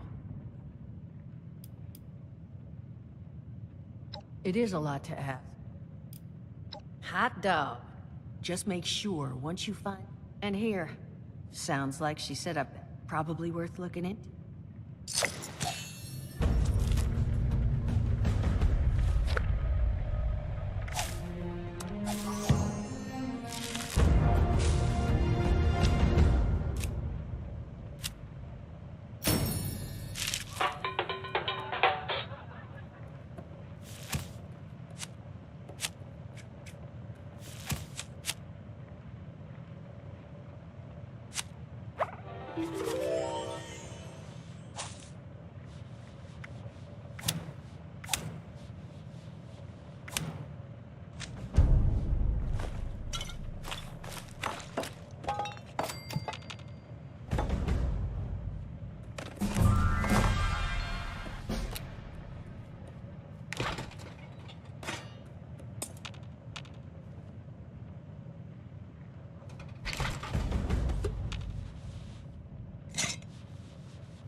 I remember playing in the marching band together like it was Dino's just a good yesterday. man, but sometimes it's nice to those were the spice things days. up. You know I got butterflies every time you passed my rowing class. I'd wait to go piss, because I was too nervous to pass you on the way to the bathroom. Oh, Dino, you told me 100 times. The years haven't been great to us, but at least we still have each other. Can you imagine if I'd gone into the vault with my family, and we'd been apart all these years? At least we've still got the rest of our lives to spend together out here.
I knew this wasn't going to be the Appalachia I remembered, but...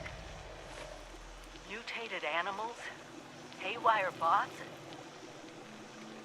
No people so far.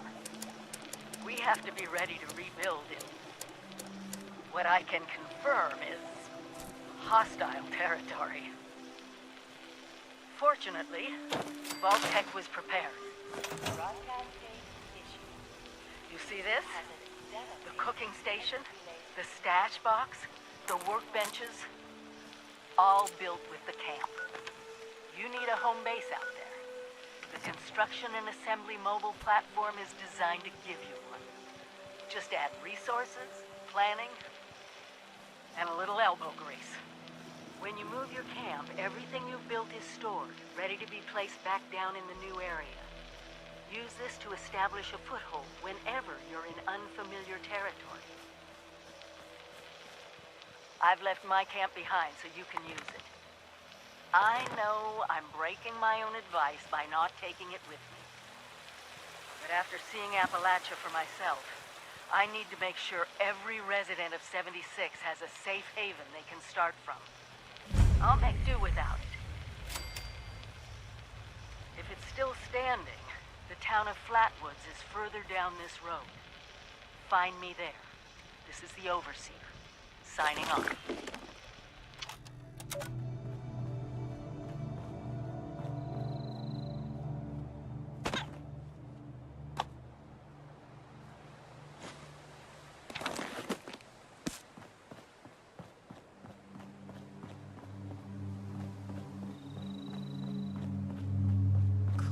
This, fix that. Never seems to end.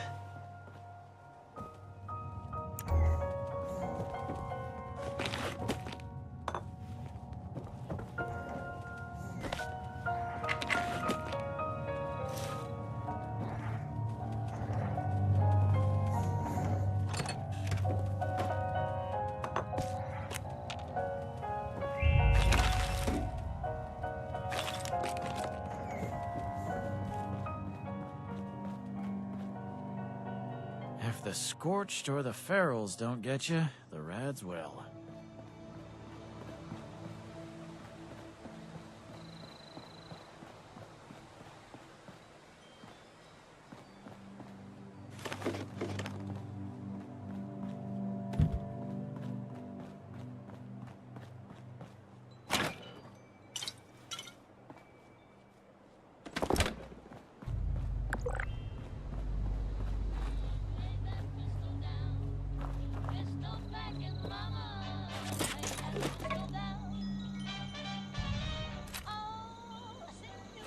I pressed the button. Hush! I think it's recording now.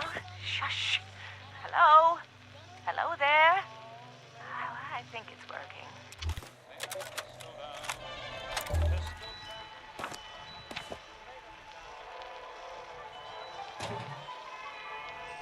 Welcome back, dear listeners. It's time once again to put aside all you think you know, all you believe to be true. Time to open your mind to the strange, bizarre, and sometimes terrifying world that exists in the shadows and fringes of our own, where myth, legend, and rumor are made real. Yes, it's time for more thrilling tales from the West Virginia hills. Tonight's episode, Who Goes There? The Strange Encounter in Flatwoods, is brought to you by Sugar Bombs, the breakfast cereal with explosive great taste and 100% of the recommended daily allowance of sugar. Get your morning started right with Sugar Bombs. Our tale begins on a fateful night when a young pioneer scout, Red Fisher, finds himself in quite the predicament, having taken a spill and fallen into a dark place. Is this thing on? Great. Hello, survivors of this garbage dump. I'm Sophie, and this is my stupid survivor story. Still should go. Oh yeah. Before the bombs, I was a librarian, and now I can read everything all the time. Whee! Look at me! I'm lucky. Wait, no. Maybe it was one of those farmers who prepared for the end times. Some sort of religious thing. Yeah, that's right. No, I got it. I was a sweet little kid and lived off some cat food containers in a super-duper mart for months near my parents' rotting carcasses. Nobody came. Nobody. I learned how to deal. You should too. The responders are a joke. Nobody helps anybody anymore. Get a grip. If you're not a total idiot, you get out of this dump before the responders get you killed. Leave the sick behind. You're better off. Trust me. Whiny babies stay here and play make-believe, but anyone with half a brain will go up to the mountains and drop the dead weight. Delbert already tried to stop me. Sorry to say, nobody will be around to teach you how to eat shit now, Flatwoods. Bye, suckers. Love always, Sophie.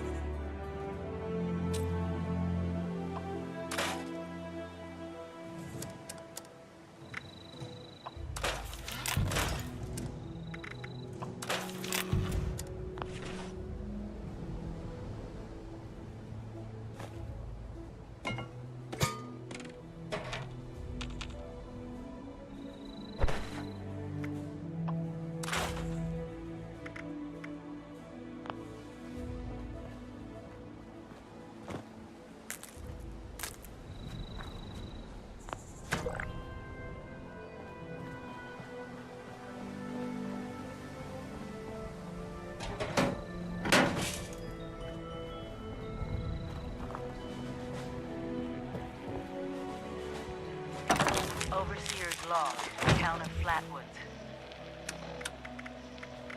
My God. There's no one here.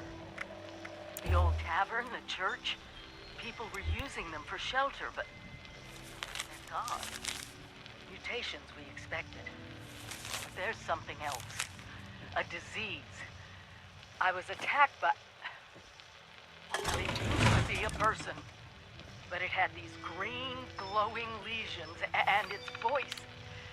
Angry, tortured. We are one. One what? Whatever happened here is beyond anything we expected. And we expected a lot.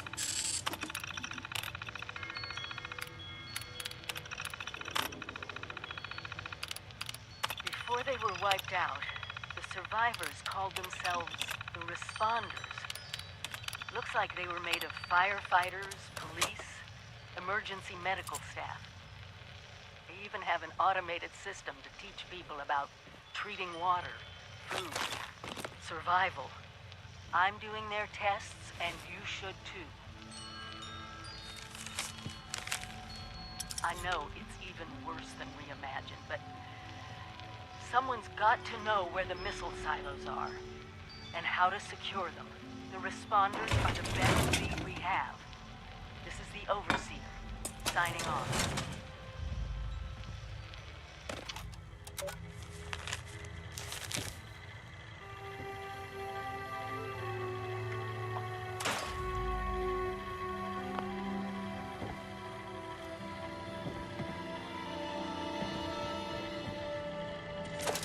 With smarts and a little luck, you'll do just fine out there.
Hi, I am Kesha McDermott. When the bombs fell, I was in Watoga, coordinating a statewide science fair for that year's high school kids. And the theme was the future of energy. Everything was pretty chaotic. Scavenging for food and fighting off rabid survivors. Oh, it was just a bad time all around. I found a couple of surviving kids from the high school whose parents didn't make it. And we holed up in a house in town for a while. After a bit, I was able to solder the circuitry in an old radio, and we tuned into a broadcast from the responders. Well, my back hurts. Sick of eating varmints with 2 pair of eyes. Yeah, I tell them I see the big old boomer out yonder. They tell me, what's a boomer then? Then some sweet young thing come up to me asking for help with that garden next door. And then, just this morning, I hear talk of crawdads big as a barn door across the mountains and worse. Flatwoods had better days. Now everything Caddy wants us or it'll kill you. Now, I ain't no cousin. But damn if God had just let a bomb fall on my head. Jesus, just let me die.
Hi there.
Albert Winters here, born and raised in this very town.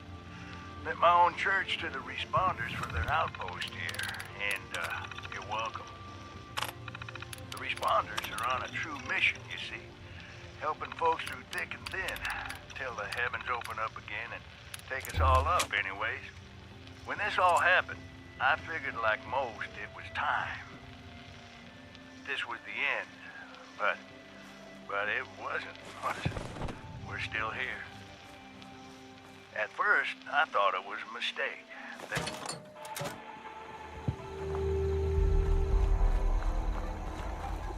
Tonight, we bring you the final chapter of Who Goes There? The Strange Encounter in Flat Woods. In the last episode, Pioneer Scout Red Fisher met a curious girl named Sally while hiding in the dark. But, as it turned out, they weren't alone. There are other people here? Yeah, they probably just went to get more food. They'll be back soon enough. You can wait with me, and they'll give you food too. You just have to do what they want. When they want to play games with you. Games? What kind of games? I'm still learning the rules. Mostly, they're kind of boring, and only hurt when they use the needles. Needles? Yeah, you know, like at the doctor. This doesn't sound like any game I know. It sounds downright awful, and these people sound really bad. We have to get out of here. No, stay put! Stay put! Just talking to this? Oh, yeah, am I loud enough? Okay. Hi. What do you want me to say exactly?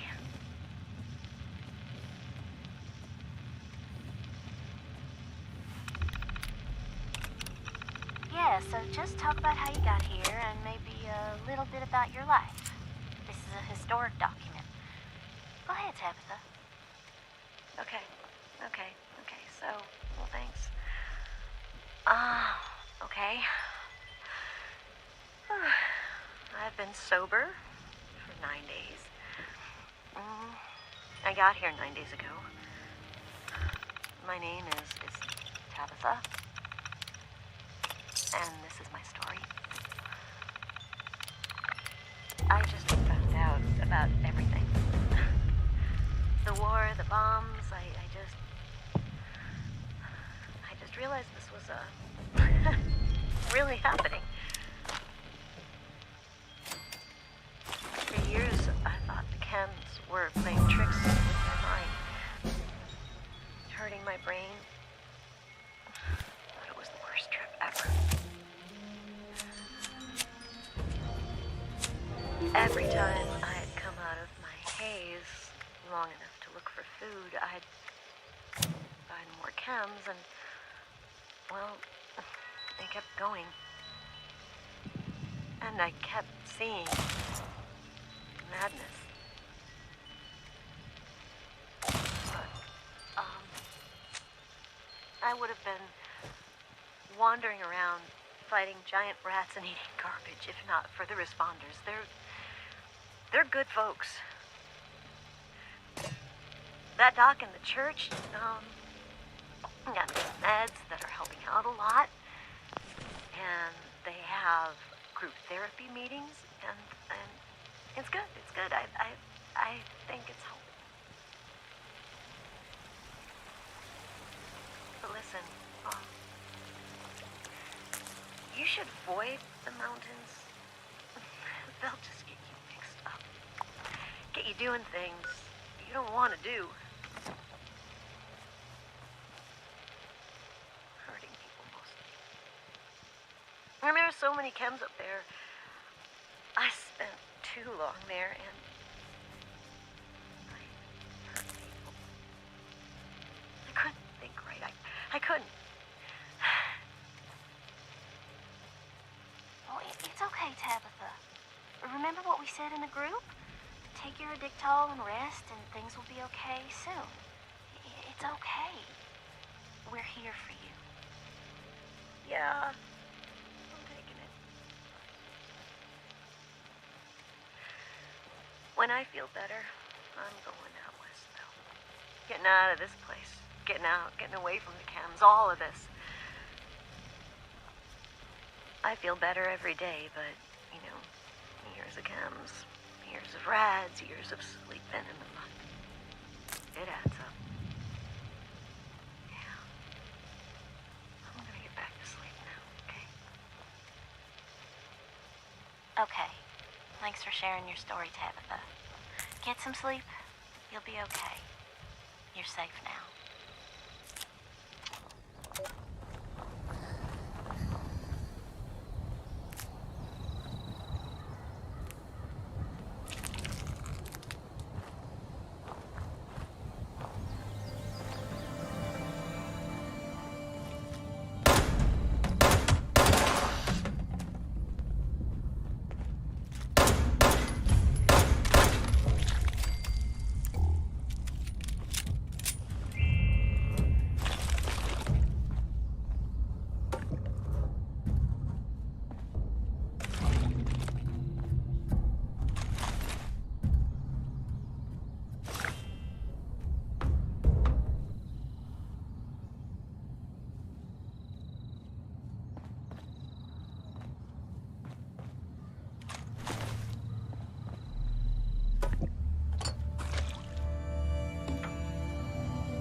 Message uploaded.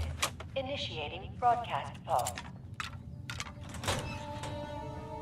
Attention, all consumers. New established. Please seek out Friends, Treasure Hunting, Incorporated. Strange goods and services. Initiate.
Hey!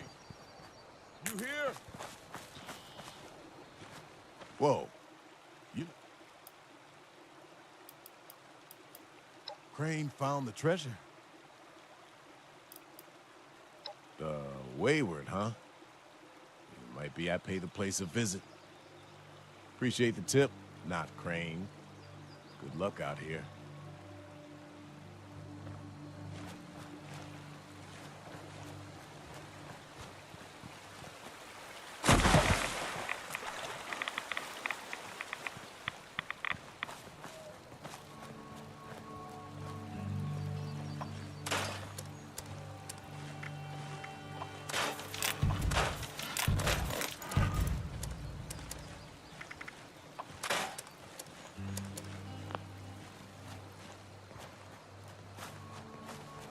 Crane! Come out, wherever you are! You Crane? This it? Thought you were some kind of big shot. So, rumor is you've got information our boss wants. You tell me where this treasure is, and he's willing to leave you alone. Scout's honor.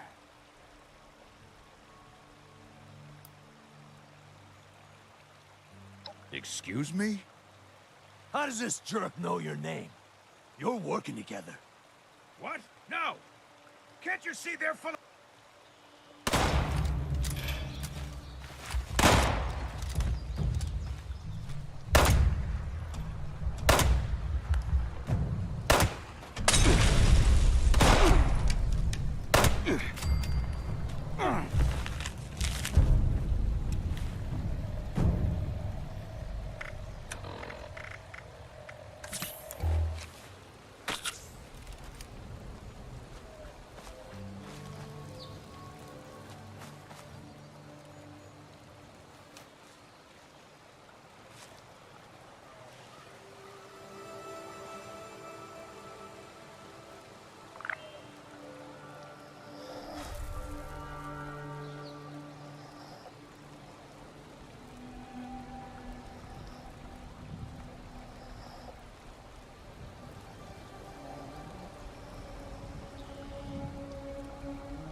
Well, you don't look too worse for wear.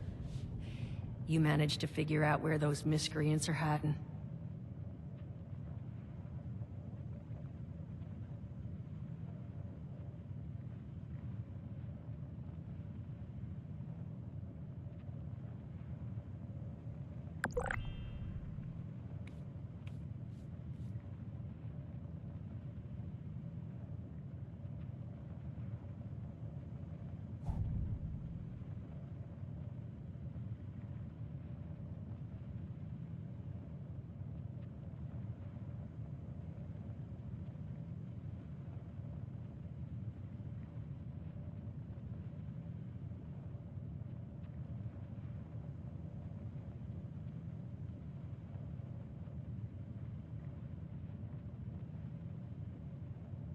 Fantastic. So that's where their boss will be. You just need to... Wait, West Virginia lumber? Wait, that is not right. You misheard them for sure. And that's of concern. Why, exactly? Was wandering up that way not too far back. The lumber company? That place was overrun with a bunch of those big green bastards. Mutants. You've seen those Frankensteins. If this gang was able to clean those things out of the mill, Duchess, these guys might be tougher than advertised. You got any recommendations on how you'd proceed? Well, I wouldn't go in guns blazing, unless you got some big guns. Could try and luck your way inside, maybe see if they want to talk to you.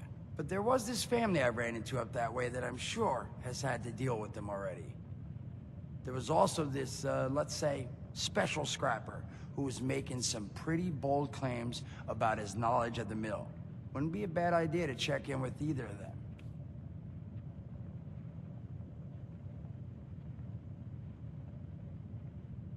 You'll find them at Anchor Farm, if these thugs haven't already run them off. But if they are still there, well, they probably managed to work something out with them. Hey, it couldn't hurt to find out what it was.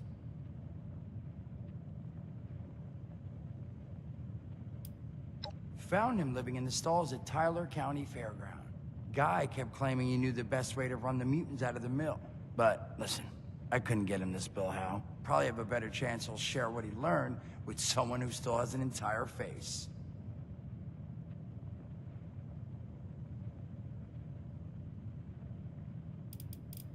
Well, that's a good thing, because that's all I've got. If you haven't already explored up that way, the fastest route back would be via Vault 76 and trekking north from there. And take care of yourself, all right? You're doing us a big one here.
With Zyrtec's fast 24-hour allergy relief, find more ways to seize the day.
trying to use the crowbar on the door, but if our strength is not high enough, we learn that even with the crowbar, we still aren't strong enough to force the door open.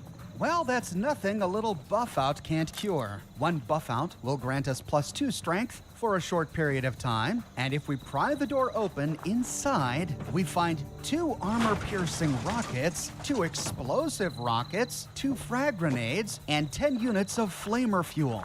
Moving back north, we can explore the second middle room. Like the others, we find crates filled with water chips. But we do find a locker on the ground, and inside, a lighter, a radio, a scout handbook, a coil of rope, 5 flares, and 5 knives. Wow, this is quite a haul. Moving to the room just left of this, we find another door that's stuck closed. We'll have to pass a strength check and maybe use a crowbar and some buff out to get it open. But if we do, we find some metal armor, 20 12-gauge shotgun shells, 50 5mm armor-piercing rounds, 50 5mm jacketed hollow point rounds, 24 10mm armor-piercing rounds, 24 10mm jacketed hollow point rounds, 20 44 Magnum jacketed hollow point rounds, and 1 red memory module. This is another important piece of technology that we don't have a use for yet, but may become important later on. So we'll save this for later. Finally, exploring the last room in the northwestern corner, we have to pick the door, and inside, aside from all of the water chips, we find a crate on the ground with 5 TV dinners and 5 boxes of noodles. There's a wall safe in the bathroom, and inside, we find an empty hypodermic, some Rad-X, and a cosmetic case. With floor 2 of Vault-Pit explored, we can head back to the elevator and take it down to floor 3. Here we find all of their computers. At last, we can get some answers. The room to the right appears to be a rec room. We see lots of tables and chairs in front of TVs, but there's nothing here. Moving to the library to the left, we find